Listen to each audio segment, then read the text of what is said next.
Hey there and welcome to the UkeStuff channel. Today we're going to be taking a look with the UkeGuide at the Ohana. This is the TTPK-25G, which means teeny tiny. This is the Sopranissimo scale. The entire length of what we'd call the scale length from the nut to the saddle is 11 inches. The entire instrument is only 17 and just over 17 inches, maybe a little bit more with the added strap buttons. Yeah, I did add strap buttons to it, making it actually almost the same length as a lot of tenor actual fretboards, or the scale length actually of a tenor instrument. So it's pretty kind of interesting. So what we're going to do in this little review is I'm going to talk about this instrument. I've talked about it before, but this is under the UkeGuide. Again, you can go to ukeguide.com or ukestuff.info and look at the UkeGuides there. The whole idea was creating a summary of an instrument that covers both subjective and objective data, and then sort of packaging it together in one easy to absorb sort of infographic. And that's what the UkeGuide is all about. So this, again, is the little pineapple, teeny tiny Ohana that you can get.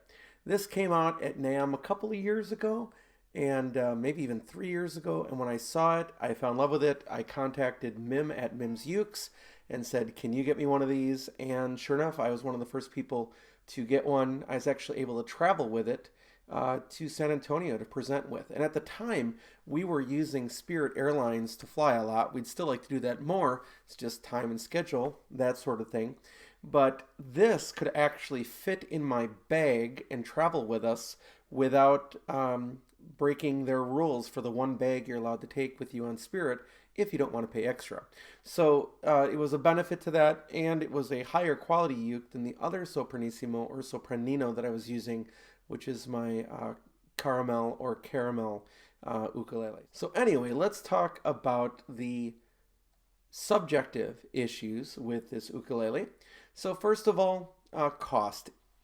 The list price is $239 or $240 from Ohana.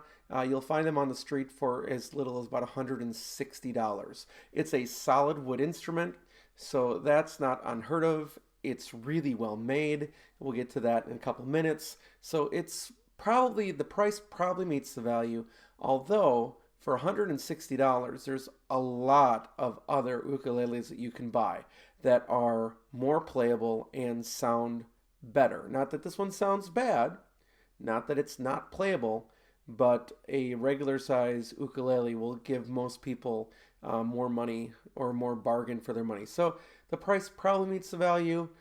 Some people might say it actually the price exceeds the value, but I'm pretty happy with that. The build quality is generally flawless. The people that are making these for Ohana, because again it's an import, are doing a really good job. You can see the notch kerfing on the inside, no extra glue. The gloss looks really nice, except for where I've got the scratches in it and fingerprints on it. I'm very, very happy with the build. It looks flawless. At the same time, its appearance is very plain, with the exception of the really pretty mahogany, as well as that just absolutely cutest headstock in the industry. They make, I think, a tenor version of this now with that same headstock, but there's something that's uber cute about that with such a little ukulele. You can get these right now from any Ohana dealer. I would recommend Mim's Ukes to you in a second. She does a really, really good job with these tiny scale instruments. Also might want to check out the Uke Republic.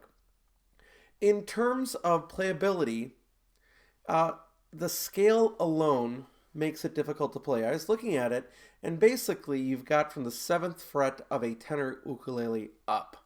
So, you know, very few people play up there in terms of the masses. Are there people that play up there? Absolutely. But the majority of people spend most of their time in the top 5 frets. Lots of jokes in the ukulele world about that. You buy the whole fretboard, why not use it? Well, in this case, you only buy the upper half or just a little bit more than half of the tenor fretboard. So as you have that, generally they've spaced out the strings. We'll talk about that later when we get to specifics. They've spaced out the strings so that the strings are a little bit more wider spaced here, but you still don't have a lot of finger room going up. So as you get higher and higher, it's harder and harder to get your fingers there. Now, again, I'm not against that, but to be honest, it does make it more difficult to play. But on the side, if you have one of these and you practice with it, you'll find that your dexterity improves too, almost out of necessity. So it is harder to play than a lot of ukuleles just because of the scale. And that's not really a fault of the instrument, but that's just the reality of it. Now, when it comes to sound quality, you're not buying this for its sound. It does sound better than my little caramel, and it does have a really nice sustain. Holding it by the microphone there. Still going. So it does have really nice sustain for a tiny, tiny little thing. But unfortunately, the materials, which are really good, solid mahogany, can't compensate for the little bitty body. I mean, it can only make so much sound. It's pleasant. It's soft.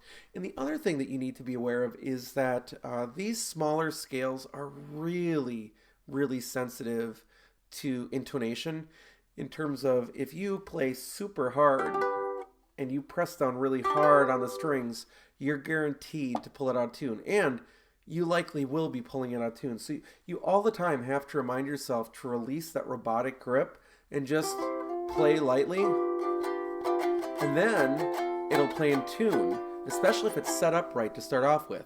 The final thing is, as a sort of mahogany, as a mahogany instrument, it has a darker characteristic tone to it. Now, I could put other strings on here. These are Fremont Blacks, by the way. And the reason why I run Fremont Blacks is because I didn't want to tune it up. Almost everybody that has these tunes them up to D6 or higher. I've heard even to F6. And that brings out more volume and that brings out more punch. But what I found is when I was going to sessions where chords were being shown and when I was teaching sessions, it helped me to be able to still be playing in the same key that everybody else was at. So instead of transposing on the fly, which I did on my first trip to San Antonio with this, I had it tuned up to D6. I decided to get the Fremont hard soprano strings, and they're not too floppy. But I wouldn't also say that that necessarily helps it ring as much, but I would tell you that even if you put on really hard clear fluorocarbons and tuned it up, your amount of sound that you're going to get in ring is not going to be massively greater than what I'm already getting. It might be better, but it's not going to be greater, and you're going to lose that ability to play in C if that's what you do. Now, if you're not playing with anybody else, go ahead and tune it up, and if you don't want to think about it, but if you are playing with other people and teaching other people, think about it. So let's get to the objective facts about the ukulele. It's a Sopranissimo is what they call it. It's almost the smallest length, although there are nano ukuleles that are even smaller. 11 inches from nut to saddle, as I've mentioned before, with just traditional construction. 12 frets to the body. There are no side marker dots. The body style is a pineapple. The soundboard is mahogany. The back and sides are all mahogany with a gloss finish. That's really nice when you clean it off and make it nice and shiny. If you take a look, the fretboard here is rosewood, along with a rosewood bridge, slotted bridge.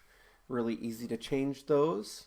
Actually, most ukuleles are easy to change, but that's even less complicated than a tie bar bridge. And then you have a flat fretboard. There is no radius there. The nut and saddle are made out of bone. It's not a compensated saddle, just straight across. The overall length is 17.125 inches, again, which is just about the scale length of a lot of tenors, and it only weighs 11.8 ounces, not even a full pound. The tuners are Grover open-geared tuners. A lot of ukulele purists will hate those because they want to see friction tuners or UPTs on an instrument. As a person that's not massively a fan of friction tuners, I'm fine with that, but just so you know about it. The action has been adjusted by MIM. I am not sure if they come this way, so the action at the first fret is less than 0.5 millimeters. It's 2.5 millimeters at the 12th. The nut width is a very small 33.76 millimeters, so it's under 34, but they have put 8.51 millimeters between the strings at the first fret, just as a way to gauge that, which is pretty spacious. I just measured a tenor the other day. It was in the 7s. So it's like, wow, that's pretty amazing. It's pretty wide spacing, even though it's a very narrow nut.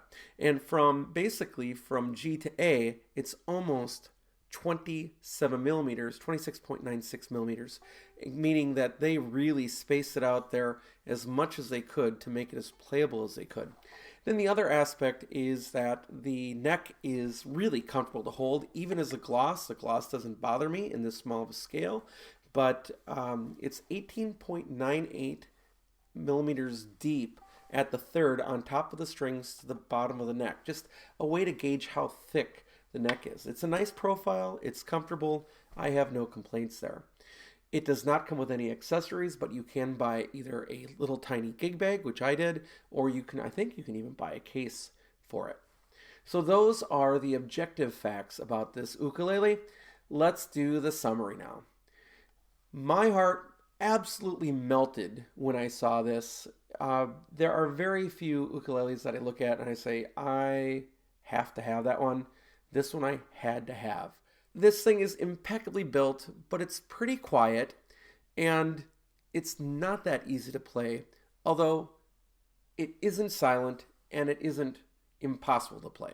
So just keep that in mind. I love it though. I'm never going to sell it. This will be one that sticks with me through the rest of my years. So hopefully my boys will want to pass this one down in their families, as well as a couple of the other nice ukuleles I've managed to obtain over the years.